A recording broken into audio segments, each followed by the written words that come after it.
Era el año 538. El imperio persa dominaba el cercano oriente. Daniel el profeta estudiaba las profecías bíblicas buscando respuestas a sus interrogantes, cuando un ángel bajó del cielo. Este ángel vino para ayudar a Daniel y aprovechó para darle la predicción mesiánica más poderosa de la Biblia. En esa predicción, el ángel le dijo a Daniel cuándo vendría el Mesías, qué haría, qué pasaría con él, cuál sería la reacción del pueblo judío y qué le pasaría como resultado. Todo esto lo vamos a ver en el tema titulado La predicción mesiánica más poderosa de la Biblia, que se encuentra en el libro de Daniel, capítulo 9. Libro de Daniel, capítulo 9. Vamos a leer los versículos 25 y 26. Sabe pues y entiende que desde la salida de la orden para restaurar y edificar a Jerusalén hasta el Mesías príncipe, habrá 7 semanas y 62 semanas. La plaza volverá a ser edificada y el muro en tiempos angustiosos. Y después de las 62 semanas, se quitará la vida al Mesías, mas no por sí. Y el pueblo del príncipe que ha de venir destruirá la ciudad, y el santuario con inundación será el fin de ella, y hasta el fin de la guerra las asolaciones están determinadas. Esta predicción en cuanto al Mesías le fue dada al profeta Daniel por el ángel Gabriel como respuesta a una larga oración que él hizo desde los versículos 3 al 19. Es admirable la respuesta, pues miren lo que dice los versículos 20 al 23. Dice: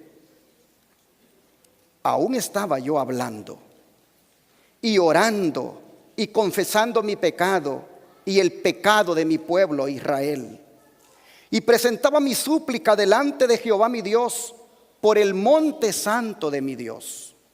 Y todavía estaba yo hablando en oración cuando aquel varón Gabriel, al cual había visto en visión al principio, volando vino con presteza, me tocó como a la hora del sacrificio de la tarde y me hizo entender, y habló conmigo y me dijo: Daniel, ahora he salido para darte sabiduría y entendimiento. Al principio de tus súplicas fue dada la orden, y yo he venido para enseñártela porque tú eres muy amado.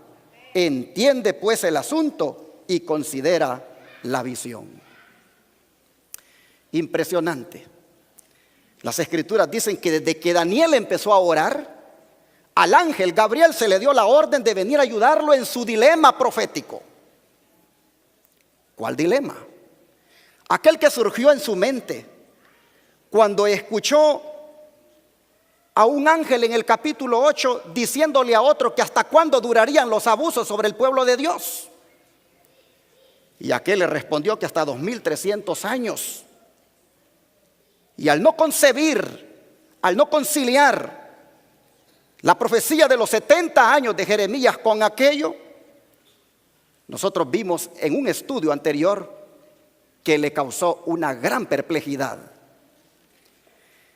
Pero el hecho, hermanos, de que el ángel recibiera la orden apenas cuando Daniel había empezado a orar, nos dice que todo el cielo estaba interesado en la oración de Daniel.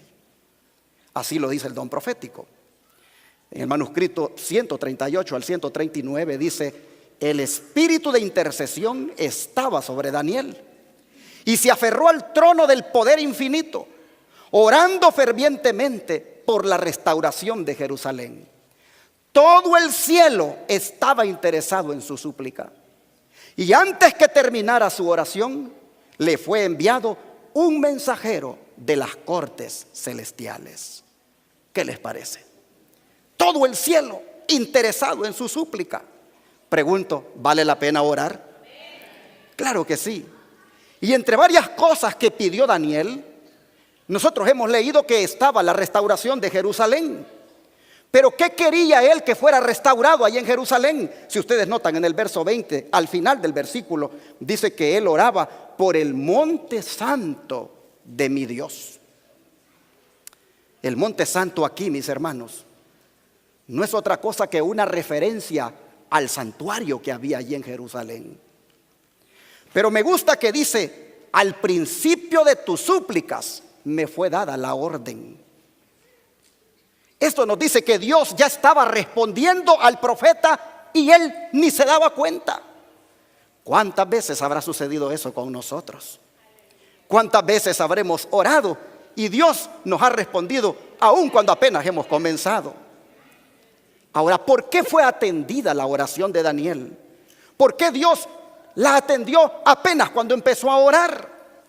El versículo 23 nos dice por qué. Dice el ángel: al principio de tus súplicas fue dada la orden, y yo he venido para enseñártela. ¿Por qué le dice? Tú eres, ¿qué cosa? Muy amado. Qué hermosa declaración. Tú eres muy amado. Qué pensamiento más sublime este, hermanos. Mientras que al principio de la oración, Daniel consideraba a Dios como un Dios grande, un Dios digno de ser temido, un Dios guardador del pacto, un Dios misericordioso. Mientras él consideraba a Dios así al principio de su oración, Dios lo consideraba a él como alguien muy amado. Ah, mi hermano, lo más bonito de todo esto es que así te considera a ti también, cuando con humildad le buscas en oración. La expresión eres muy amado nos dice que Daniel gozaba del favor de Dios. ¿Y cómo no podía ser así? Si él se había dispuesto desde joven a entregarle su vida al Señor. Él desde joven había dispuesto su corazón para servir solamente a Dios. Y yo te pregunto a ti, querido joven que estás aquí, ¿tú también gozas del favor de Dios? Imagínate todo lo que lograrías si gozaras del favor de Dios. Hay un llamado para los jóvenes esta mañana en el don profético. Vean ustedes. En Fundamentos de la Educación Cristiana, página 87, dice: si los estudiantes que atienden nuestros colegios estuvieran firmes y mantuvieran la integridad, si no se asociaran con los que caminan en senderos del pecado, ni fueran encantados por su amistad, como Daniel, gozarían del favor de Dios. Si descartaran las distracciones sin provecho y la complacencia del apetito, sus mentes estuvieran claras para la prosecución del conocimiento. Así obtendrían poder moral que los capacitaría para permanecer incólumes al ser asaltados por la tentación. Es una continua lucha el estar siempre en alerta para resistir el mal, pero vale la pena obtener una victoria tras otra sobre el yo y los poderes de las tinieblas. Y si los jóvenes son probados como lo fue Daniel, ¿qué honor podrían reflejar para Dios mediante su firme apego a lo recto? Por eso es que Daniel era amado por Dios. Y él, que no hace acepción de personas, ama igualmente a los jóvenes de la verdad presente, que se dispongan como Daniel a no contaminarse en esas redes sociales con la pornografía, con la música y con los demás vicios que se propagan hoy. Pero los versos que acabamos de leer dicen que el ángel vino con presteza para darle entendimiento sobre el asunto y sobre la visión. ¿Cuál asunto? Pues sin duda el de los 70 años de la profecía de Jeremías que Daniel había estado estudiando al principio del capítulo 9. Pero ¿cuál visión? Aquí en Daniel 9 no hay ninguna visión. Así que debe haberse referido a la visión de Daniel 8:14.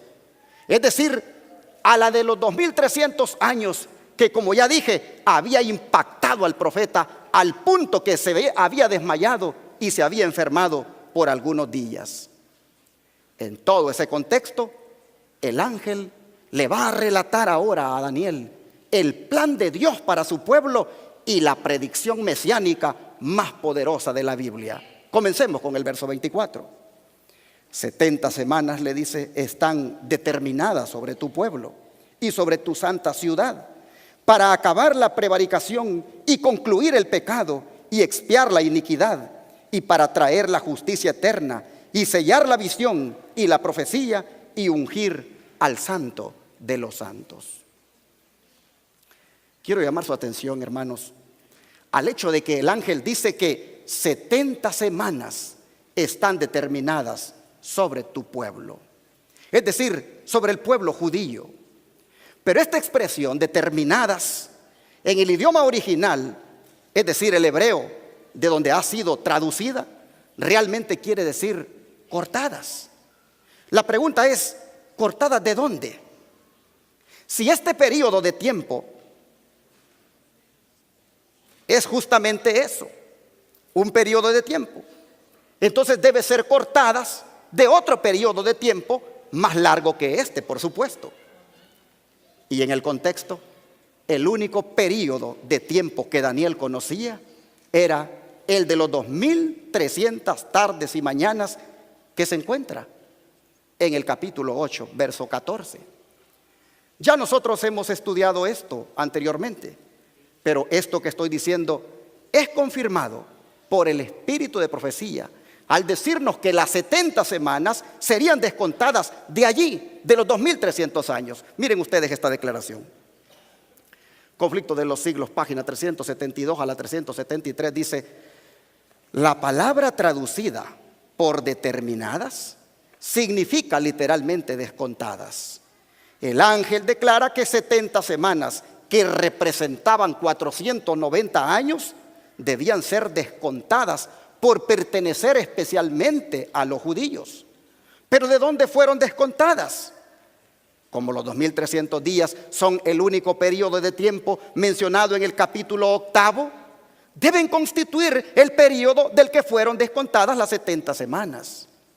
Las 70 semanas deben, por consiguiente, formar parte de los 2300 días. Pero, ¿por qué el conflicto de los siglos acaba de decir aquí que las 70 semanas representan 490 años?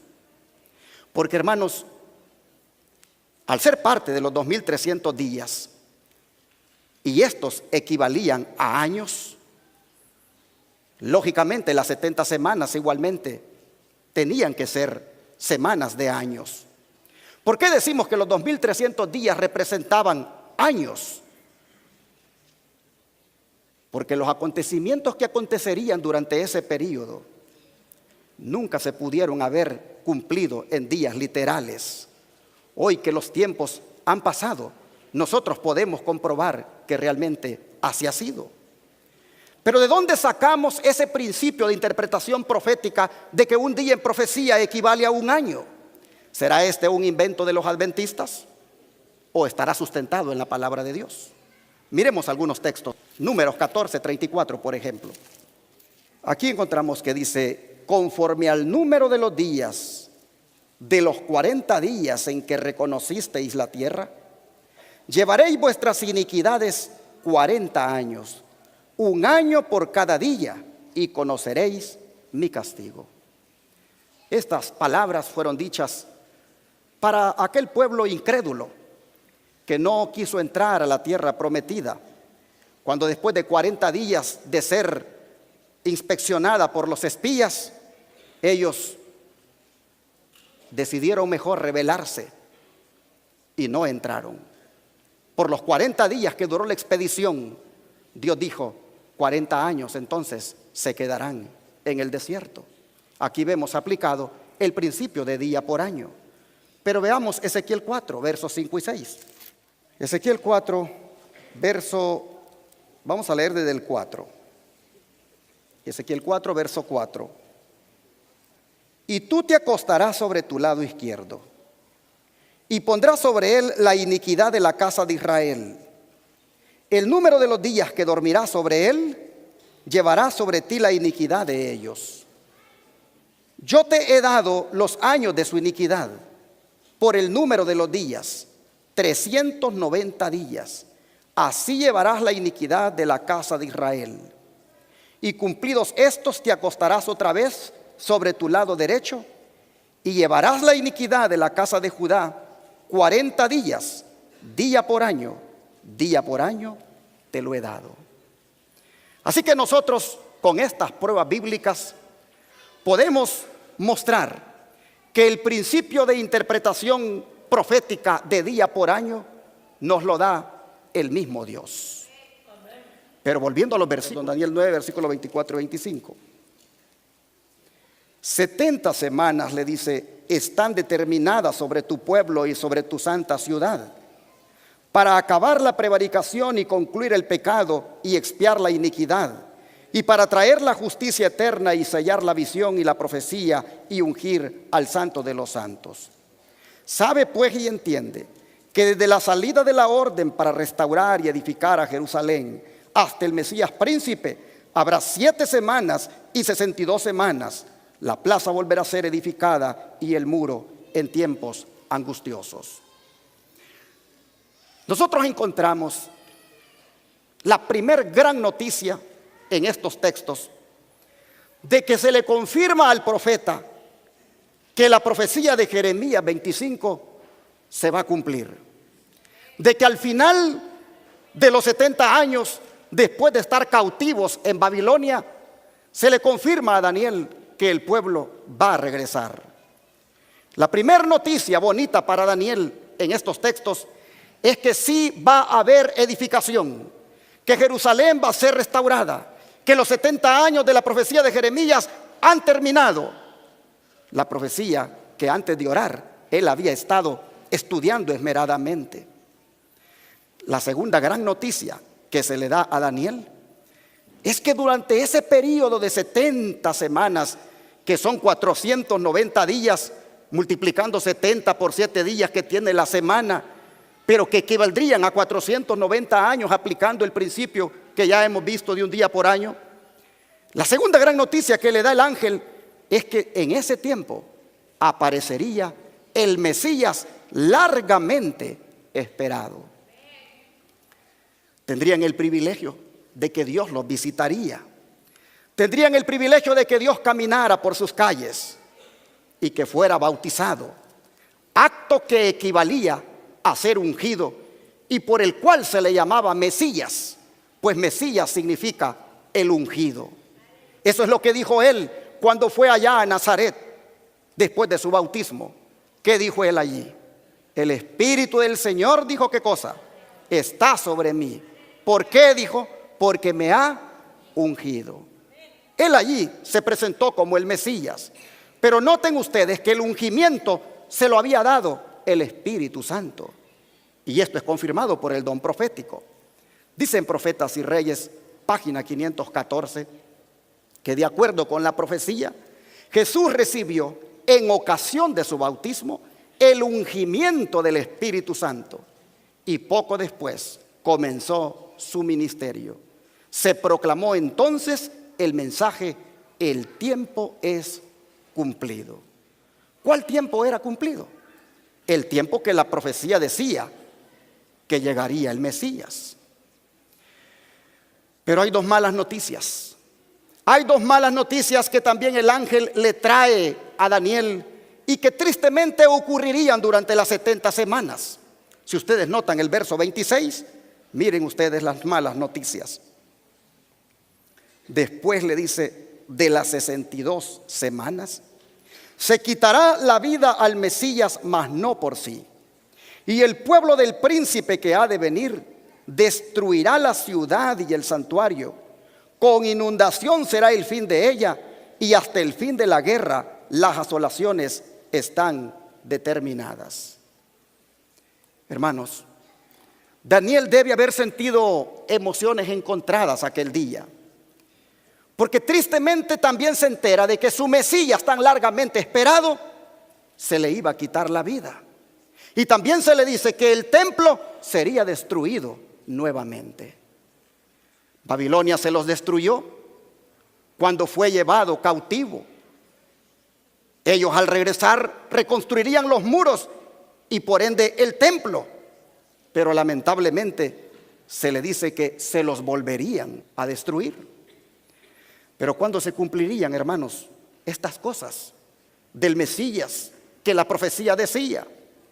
Para eso necesitamos saber cuándo entonces comenzarían las 70 semanas. Afortunadamente este dato también nos lo da el ángel Gabriel al principio del verso 25. Pues vean lo que dice.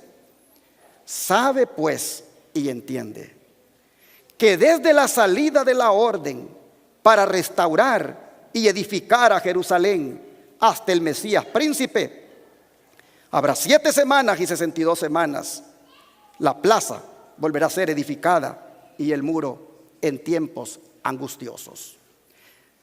Así que la salida de la orden para restaurar y edificar es la clave para dar inicio a las 70 semanas.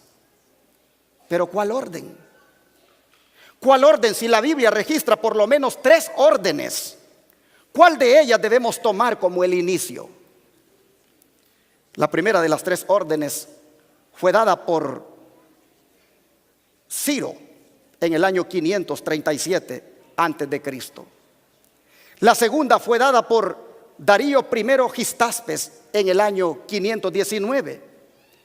Y la tercera orden fue dada por Artajerjes I Longímano en el año 457. ¿Cuál de estas 3 debería de utilizarse para aplicarla a las palabras del ángel que decía: sabe pues y entiende que desde la salida de la orden van a comenzar las 70 semanas? ¿Cuál de las 3? Bueno, estos 3 reyes que fueron medopersas todos ellos, Ciro, Darío y Artajerjes, dieron órdenes efectivamente para la reconstrucción de Jerusalén y del templo. Estas órdenes y la descripción de la reconstrucción de Jerusalén y del templo, nosotros las encontramos aquí en las Escrituras, en el libro de Esdras y Nehemías. La pregunta es: ¿a cuál de las 3 órdenes se refiere Dios para iniciar el tiempo profético de las 70 semanas o 490 años? Necesitamos entonces analizar el contexto para llegar a la correcta conclusión bíblica, histórica y profética. La primera orden la encontramos en el libro de Esdras, capítulo 1, versos 1 al 3. ¿Qué les parece si vamos para allá? Libro de Esdras, capítulo 1, versos 1 al 3.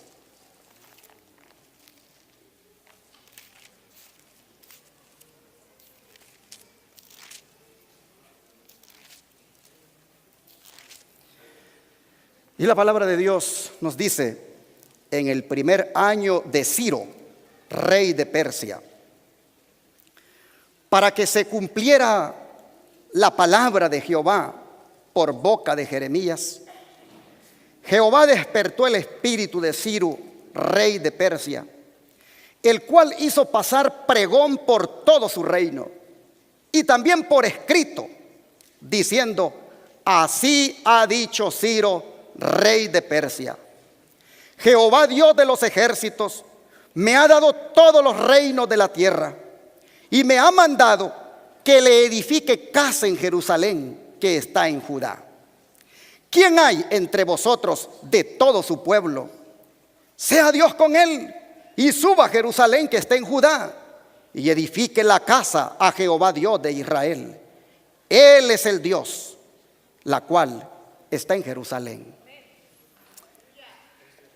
La Biblia registra que con aquel mandato que daba Ciro, 50,000 judíos le tomaron la palabra y salieron rumbo a casa. 5,400 utensilios del templo que Nabucodonosor, rey de Babilonia, se había llevado al templo de su dios idólatra, también fueron llevados de regreso a casa. Veamos los versículos 7 al 11. Dice: y el rey Ciro sacó los vasos de la casa de Jehová que Nabucodonosor había traído de Jerusalén y los había puesto en la casa de sus dioses. Lo sacó pues Ciro, rey de Persia, por mano de Mitrídates el tesorero, el cual lo dio por cuenta a Sesbazar, príncipe de Judá. Y esta es la cuenta de ellos: 30 tazones de oro, 1000 tazones de plata, 29 cuchillos, 30 tazas de oro, otras 410 tazas de plata y otros 1000 vasos. Todos los vasos de oro y de plata fueron 5400. Todos los hizo llevar Sesbazar con los que subieron del cautiverio de Babilonia a Jerusalén. ¿Decimos amén? ¿Saben por qué les pregunto si dicen amén? Porque estos vasos, el hecho de que estén regresando a casa, significa que Dios había ganado la victoria, pues habían sido usados de una manera sacrílega en aquella fiesta de Belsasar al beber vino en alguno de ellos. Pero ahora que están siendo retornados al lugar donde deberían estar, el nombre de Dios se había vindicado. Bueno, ustedes pueden ver el capítulo 2, versículos 64 y 65, algo más sobre esto. Siempre de Esdras, capítulo 2, versículos 64 y 65. Dice: toda la congregación unida como un solo hombre era de 42,360, además de sus siervos y siervas, los cuales eran 7,337 y tenían 200 cantores y cantoras. Desafortunadamente, más adelante la Biblia registra que ellos al llegar allá se encontraron con muchos problemas, pues hubo una firme oposición de los habitantes de Samaria para que ellos reconstruyeran el templo. Y aquella reconstrucción se prolongó y no prosperó, según aparece en los versículos siguientes. De manera que fue necesario una segunda orden, la de Darío I Gistaspes, la cual fue dada en el año 519. Esta orden la encontramos aquí en Esdras capítulo 6, versos 11 y 12. Y la palabra dice: también he dado por mí mandamiento: cualquiera que altere este decreto, le sea arrancado un madero de su casa, y que alzado sea colgado en él, y su casa sea hecha muladar por esto. Y el Dios que hizo habitar allí su nombre, destruya a todo rey y pueblo que pusiere su mano y lo altere para destruir esta casa de Dios, la cual está en Jerusalén. Yo, Darío, he dado el decreto y sea hecho prestamente. Así que por causa de la oposición y porque la reconstrucción todavía no estaba concluida, para que no cesara la obra, fue necesario este segundo decreto. Leamos Esdras 5, verso 16. Interesante lo que aquí dice. Entonces Sesbazar vino y puso los fundamentos de la casa de Dios que estaba en Jerusalén. Y desde entonces hasta ahora se edifica y aún no está terminada. Ahora miren el capítulo 6, verso 8 y 9. Y por mí he dado mandamiento de lo que habéis de hacer con los ancianos de estos judíos para edificar esta casa de Dios, que de la hacienda del rey que tiene del tributo del otro lado del río, los gastos sean dados luego a aquellos varones para que no cesen. Y lo que fuere necesario, becerros y carneros y corderos para holocaustos al Dios del cielo, trigo, sal, vino y aceite, conforme a lo que dijeren los sacerdotes que estén en Jerusalén, les sea dado cada día y sin falta. Lo curioso es que durante el reinado de Darío se realizó una búsqueda en los archivos de la primera orden dada por Ciro. Y una vez encontrada esa orden, Darío emitió la confirmación mediante su propia orden, pues así lo dice Esdras 6 del 1 al 3. Entonces el rey Darío dio mandamiento que buscaran en la casa de los libros donde se guardaban los tesoros allí en Babilonia. Y fue hallado en Acmeta, en el palacio que está en la provincia de Media, un libro en el que estaba escrito así: memoria. En el año primero del rey Ciro, el mismo rey Ciro dio mandamiento acerca de la casa de Dios que estaba en Jerusalén, para que fuera edificada la casa, lugar donde se ofrecen sacrificios, y que sus paredes fuesen firmes, su altura de 60 codos y de 60 codos su anchura. Así, hermanos, nosotros vemos que fue justificado el segundo decreto para que la obra no cesara. Pero luego viene otro tercer decreto, el de Artajerjes I Longímano, que fue dado en el otoño del año 457. Esto lo encontramos aquí mismo en Esdras capítulo 7, versículos 11 al 26. Leamos. Esdras capítulo 7, versículos 11 al 26. Dice: esta es la copia de la carta que dio el rey Artajerjes a Esdras, sacerdote, escriba instruido en las palabras de los mandamientos de Jehová y de sus estatutos a Israel. Artajerjes, rey de los reyes, a Esdras, sacerdote, escriba de la ley del Dios del cielo, perfecta paz, etc.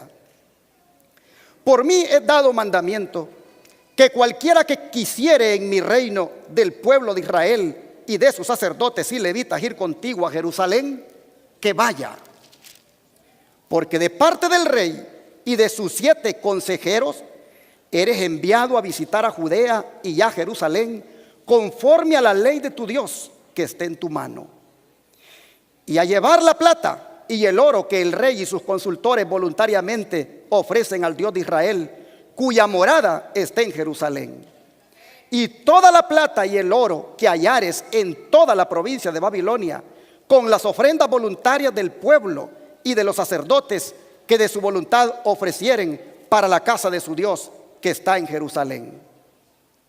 Compraréis pues prestadamente con este dinero becerros, carneros, corderos, con sus presentes y sus libaciones, y los ofrecerá sobre el altar de la casa de vuestro Dios que está en Jerusalén.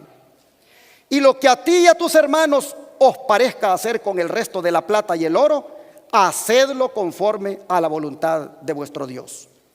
Y los vasos que te son entregados para el servicio de la casa de tu Dios, los restituirás delante de Dios en Jerusalén. Y lo demás que se requiera para la casa de tu Dios, que te sea necesario dar, lo darás de la casa de los tesoros del rey. Y por mí, el rey Artajerjes, he dado este mandamiento a todos los tesoreros que están al otro lado del río, que todo lo que os demandare Esdras, sacerdote, escriba de la ley del Dios del cielo, se le conceda prestamente. Hasta 100 talentos de plata, y hasta 100 coros de trigo, y hasta 100 batos de vino, y hasta 100 batos de aceite y sal sin medida. Todo lo que es mandado por el Dios del cielo sea hecho prestamente para la casa del Dios del cielo. Pues ¿por qué habría de ser su ira contra el reino del rey y de sus hijos? Y a vosotros os hacemos saber que a todos los sacerdotes y levitas, cantores, porteros, servidores del templo y ministros de la casa de Dios, ninguno les imponga tributos, impuesto o renta. En otras palabras, serían todos exentos de impuesto. Y tú, Esdras, le dice, conforme a la sabiduría que tienes de tu Dios, pon jueces y gobernadores que gobiernen a todo el pueblo que está del otro lado del río, a todos los que conocen las leyes de tu Dios, y al que no las conoce, se las enseñarás.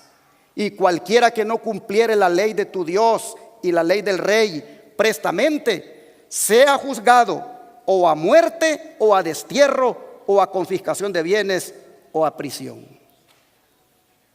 Esta orden, hermanos, fue emitida en el 7º año del reinado de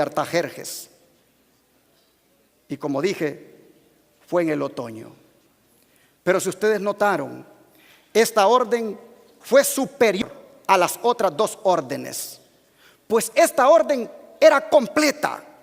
Se permitía el nacimiento legal de la nación judía con su capital Jerusalén. Se le otorgaba prácticamente autonomía e independencia. Se le dice que ponga jueces y gobernadores. Gracias a esta tercera orden, los judíos pusieron esos gobernadores, jueces y sacerdotes con plena autoridad tanto política como religiosa. Además, este tercer decreto los liberaba de tributos, de contribuciones o rentas a los medopersas. Fue gracias a esta tercera orden que finalmente el templo se construyó. Cuando la tercera orden, esta que acabamos de leer, fue llevada por Esdras a Jerusalén, un tiempo después del 5.º mes del reinado de Artajerjes, sucedió, dice la Biblia, que entregaron los despachos del rey a sus sátrapas y capitanes del otro lado del río, los cuales le ayudaron al pueblo y a la casa de Dios. Eso está en Hechos 8:36. En Esdras 8:36. Dice: y dieron los despachos del rey a sus gobernadores y capitanes del otro lado del río, los cuales favorecieron al pueblo y a la casa de Dios. Los despachos del rey. Ya esto nos dice, hermanos, que allí estaban incluidos todos los decretos, pero cerrando en definitivamente la orden con la del rey Artajerjes. Bueno, la sierva del Señor Elena White, en la Review and Herald del 28 de marzo de 1907, hablando de esto, dice: el año, dice, en que Ciro sucedió a Darío el Medo en el trono de Medo-Persia, marcó el cumplimiento de los 70 años desde que el primer grupo de hebreos había sido llevado cautivo a Babilonia por Nabucodonosor. Daniel, quien estaba familiarizado con las profecías de Jeremías e Isaías tocante a la duración del cautiverio y con las profecías de Isaías respecto a la restauración por decreto de Ciro, aún vivía y ocupaba un puesto de gran responsabilidad en la corte de Medo-Persia. Su fe en estas profecías lo llevó a suplicar a Dios a favor de su pueblo. Y ahora, cuando llegó el tiempo para reconstruir el templo en Jerusalén, Dios impresionó a Ciro como su agente para que atendiera las profecías concernientes a él mismo y para permitir al pueblo judío su libertad. Y además, Ciro, como hemos leído, les proporcionó las necesarias facilidades para la reconstrucción del templo del Señor. Mientras Daniel oraba, Dios estaba obrando en el corazón de los reyes para que se cumpliera todo su anhelo. El conflicto de los siglos sigue hablando y dice: las 70 semanas deben por consiguiente formar parte de los 2300 días y ambos periodos deben comenzar juntos. El ángel declaró que las 70 semanas datan del momento en que salió el edicto para reedificar a Jerusalén. Si se puede encontrar la fecha de aquel edicto, queda fijado el punto de partida del gran período de los 2300 días. Ese decreto se encuentra en el capítulo 7 de Esdras. Fue expedido en su forma más completa por Artajerjes, rey de Persia, en el año 457 a.C. Pero en Esdras 6:14 se dice que la casa del Señor fue edificada en Jerusalén por mandamiento de Ciro, por mandamiento de Darío y también por mandamiento de Artajerjes, rey de Persia. Estos tres reyes, al expedir el decreto y al confirmarlo y completarlo, lo pusieron en la condición requerida por la profecía para que marcara el principio de los 2300 años, tomando el año 457 antes de Cristo, en que el decreto fue completado como fecha de la orden. Se comprobó que cada especificación de la profecía referente a las 70 semanas se había cumplido. Hermanos, los judíos se perdieron por no haber entendido la primera parte de la profecía de los 2300 años, es decir, las 70 semanas. Y en este tiempo mucha gente se va a perder por no entender la última parte de la profecía de los 2300 años. En el conflicto de los siglos dice: las 70 semanas deben por consiguiente formar parte de los 2300 años, y ambos periodos deben comenzar juntos. Bueno, el ángel le da a Daniel en forma de 3 bloques ese periodo de las 70 semanas. Si ustedes notan el texto que leímos, vamos al Daniel 9. Nosotros encontramos aquí en el verso 25: sabe pues y entiende que desde la salida de la orden para restaurar y edificar a Jerusalén hasta el Mesías príncipe habrá 7 semanas y 62 semanas. Vean ustedes los bloques, uno de 7 y otro de 62. La plaza, dice, volverá a ser edificada, y el muro en tiempos angustiosos. Y luego, si ustedes ven el verso 27, dice: y por una semana confirmará el pacto con muchos. Así que se lo da en bloque de semanas el periodo de las 70. El primer bloque dice que son 7 semanas, que multiplicados por día, y estos equivalentes a años, eran 49 años. Estos 49 años comenzarían desde el año 457, cuando Artajerjes dio el decreto para restaurar a Jerusalén, y llevarían hasta la restauración de Jerusalén. El segundo periodo, que era de 62 semanas, o sea 434 años, estos arrancarían desde la restauración de Jerusalén hasta cuando el Mesías sería ungido en el día de su bautismo, que fue en el año 27. En Profetas y Reyes, página 473, nosotros encontramos más respaldo para esto. Dice: la reedificación de las defensas de Jerusalén no progresó sin impedimentos. Satanás estaba obrando para incitar oposición y desaliento. 3 hombres, Sanbalat, Tobías y Gesén, sus principales agentes en aquel movimiento, se dedicaron a estorbar la obra de reconstrucción. Procuraron ocasionar división entre los obreros, ridiculizando los esfuerzos de los constructores y declarando imposible la empresa y prediciendo que fracasaría. Tenía que darse así, porque la profecía lo había predicho, de que esos muros se construirían en tiempos angustiosos. Pues dice el profeta Nehemías que cuando estaban construyendo los muros, mientras estos hombres, Sanbalat, Tobías y Gesem, provocaban al pueblo, el pueblo tenía que estar construyendo con una mano en el pico o en la pala y con la otra mano en la espada, porque el peligro era latente. Realmente fue construido los muros y el templo en tiempos angustiosos. Pero la tercera semana, esta que era de 7 años, porque 7 días equivaldrían a 7 años, iban a ir desde el bautismo de Jesucristo, pasando por su muerte en el año 31 hasta el apedreamiento de Esteban en el año 34, que prácticamente le cerraría toda oportunidad a los judíos.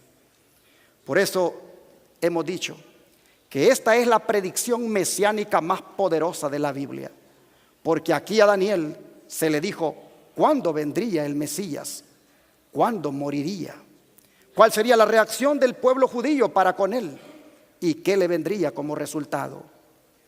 Mis hermanos, el conflicto de los siglos, página 375, hablando de esta última semana de años, dice: en otra semana confirmará el pacto a muchos. La semana de la cual se habla aquí es la última de las 70. Son los 7 últimos años del periodo concedido especialmente a los judíos. Durante ese plazo que se extendió del año 27 al 34 después de Cristo, Cristo primero en persona y luego por intermedio de sus discípulos presentó la invitación del evangelio especialmente a los judíos. Cuando los apóstoles salieron para proclamar las buenas nuevas del reino, las instrucciones del Salvador fueron: por el camino de los gentiles no iréis, y en ciudades samaritanos no entréis. A la mitad de la semana la profecía decía que haría cesar el sacrificio y la ofrenda. Y fue justamente en el año 31 de Jesucristo, 3 años y medio después de su bautismo, que nuestro Señor fue crucificado. Y con aquel gran sacrificio ofrecido en el Calvario, terminó aquel sistema de ofrendas que durante 4000 años había prefigurado al Cordero de Dios. Allí el tipo se encontró con el antitipo y todos los sacrificios y oblaciones del sistema ceremonial, por supuesto, debían cesar. Pero si ustedes notan, en esa última semana dice, vamos a leer desde el 26 y 27. Después de las 62 semanas se quitará la vida al Mesías, mas no por sí. Y el pueblo del príncipe que ha de venir destruirá la ciudad y el santuario. Con inundación será el fin de ella, y hasta el fin de la guerra las asolaciones están determinadas. Y por 1 semana confirmará el pacto con muchos, y a la mitad de la semana hará cesar el sacrificio y la ofrenda. Después, con la muchedumbre de las abominaciones, vendrá el desolador, aún hasta una entera consumación. Y lo que está determinado se derramará sobre el pueblo asolado. Por haber rechazado a Jesucristo, el pueblo judío, por haberle dado muerte, prácticamente firmó su sentencia. Dice el Conflicto de los Siglos, página 28 a la 29, que Jesús declaró a los discípulos los castigos que iban a caer sobre el apóstata Israel, y especialmente los que debería sufrir por haber rechazado y crucificado al Mesías. Iban a producirse señales inequívocas, precursoras del espantoso desenlace. La hora aciaga llegaría presta y repentinamente. Y el Salvador advirtió a sus discípulos y les dijo: por tanto, cuando viereis la abominación del asolamiento, que fue dicha por Daniel profeta, que estará en el lugar santo, el que lee entienda, entonces los que estén en Judea huyan a los montes.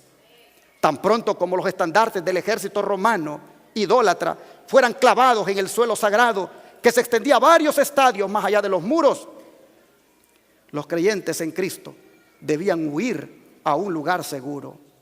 Al ver la señal preventiva, todos los que quisieran escapar debían hacerlo sin tardar. Tanto en tierra de Judea como en la propia ciudad de Jerusalén, el aviso de la fuga debía ser aprovechado en el acto. Todo el que se hallase en aquel instante en el tejado de su casa no debía entrar a ella, ni para tomar consigo los más valiosos tesoros.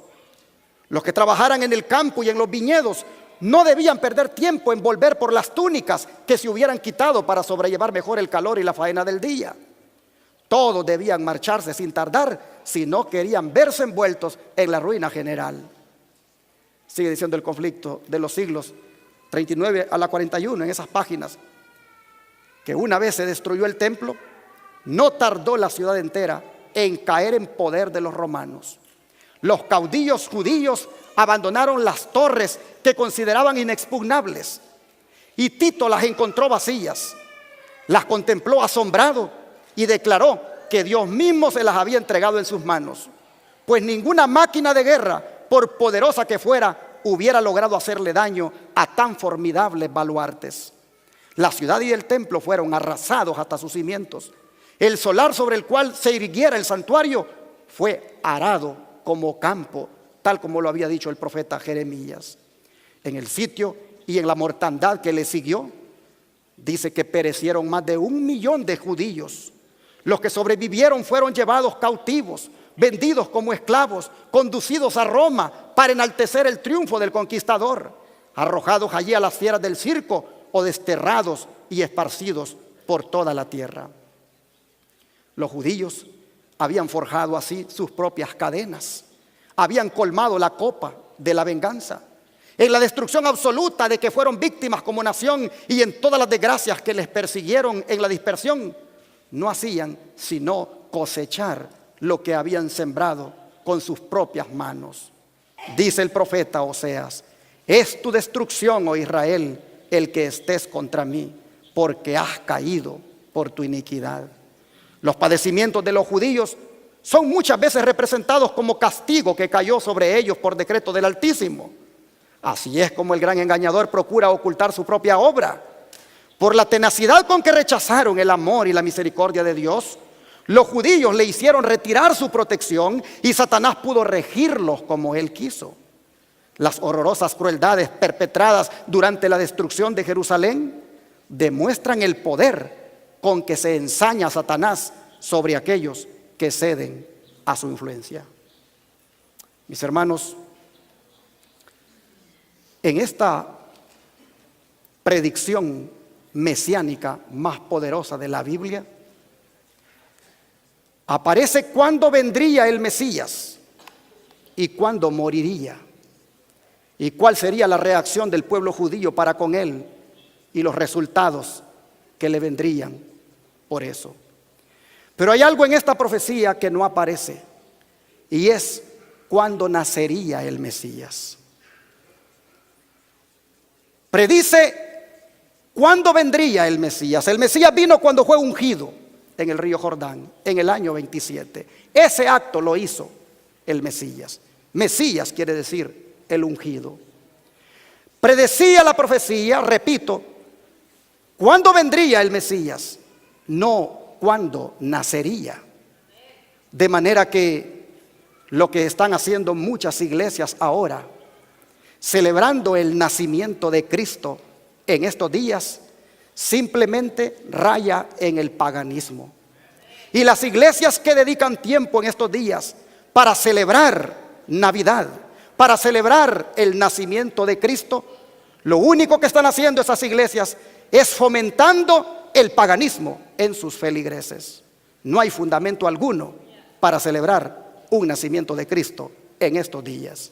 Si Cristo en el año 27, en el otoño, tenía como 30 años, cuenta 30 otoños para atrás y te llevará por allá por el año 4, 5, antes de que este calendario que rige ahora existiera. Y encontrarás que en el otoño podían perfectamente los pastores estar velando sus rebaños, pues no existía el frío que hay ahora en estos días allá en Jerusalén.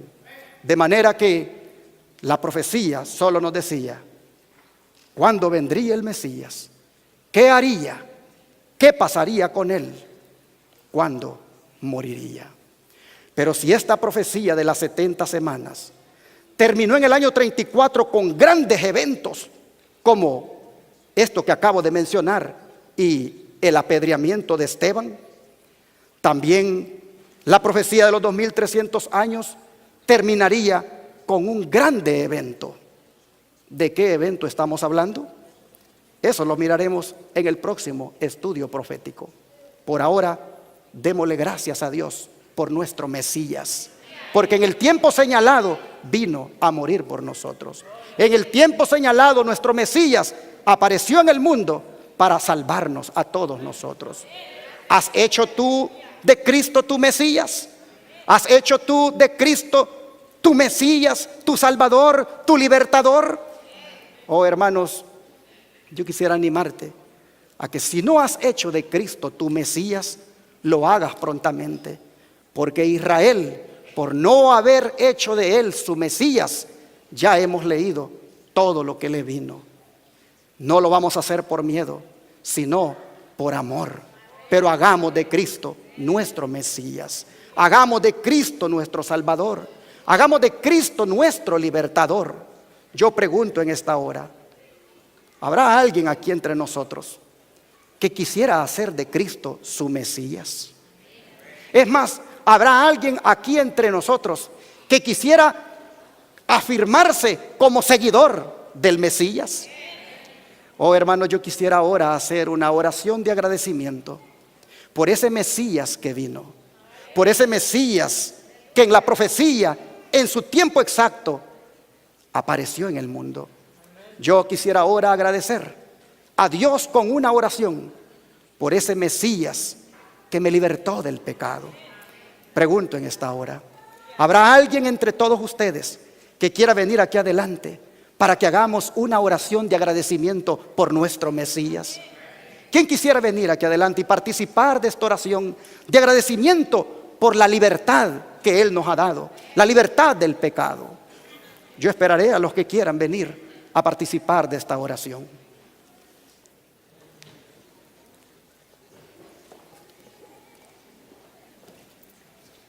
Amante Padre, tu pueblo se mueve de los asientos porque entiende que tu venida como el Mesías ha sido la bendición más grande para el mundo. Tu pueblo se mueve de los asientos confirmando, Señor, que quiere seguir siendo el seguidor del Mesías. Tus hijos e hijas aquí se han acercado a este momento especial, donde agradecemos por la liberación del pecado que nos has dado, donde agradecemos por el papel que viniste a desempeñar en este mundo. Tu pueblo aquí, Señor, agradece porque en el tiempo señalado tú viniste a cumplir el papel de Mesías. Y Padre, qué bendición la nuestra de haberte conocido. Qué bendición la nuestra de haber sido rescatados de la vana manera de vivir, de las garras del enemigo, para disfrutar de esta libertad en ti. Oh Señor, te ruego que aquel que no haya todavía aceptado a ti como el Mesías de su vida, hoy, Señor, abra su corazón y te reciba como su libertador. Oh Padre, los que ya venimos hace tiempos caminando contigo, te rogamos, Señor, que sigamos disfrutando de esta libertad. Libértanos, Señor, del pecado. Danos victoria sobre él. Y Padre, queremos que cuando vengas en gloria y majestad para llevar a aquellos que hicieron de ti su Mesías, queremos entonces, Señor, que ahí estemos todos para darte la bienvenida. Gracias por tu palabra y gracias por las profecías bíblicas. En el nombre de Jesús. Amén.